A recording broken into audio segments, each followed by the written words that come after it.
There's a lot of anxiety and there's a lot of noise going on right now. That's why I want to reassure Canadians that we are on track. Today, Prime Minister Justin Trudeau reassured Canadians again that 6 million more doses will be here by March. Vaccine deliveries hit multiple snags over the past few weeks, and after both companies delayed shipments, Trudeau says contractual obligations will be met.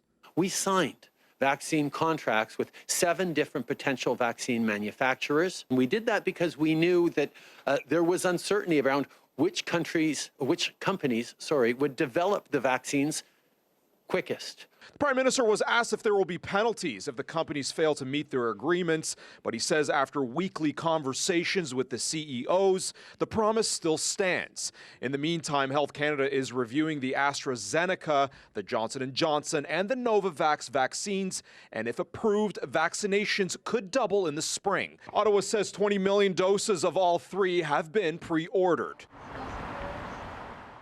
Over the last 2 weeks, active cases have dropped by 30% across the country. And before there will be any recommendations to loosen restrictions, Canada's Chief Medical Officer of Health, Dr. Theresa Tam, says more data is needed on effectiveness. We do not know if the vaccines are good at reducing transmission of the virus or asymptomatic infection. It is actually really difficult to say what point that would be. In the fight to receive shipments, questions continue to rise about a homegrown vaccine. As I said many months ago, Canada does not have adequate or even much at all local domestic capacity of producing the vaccines for COVID-19, and we needed to begin developing that, and we have.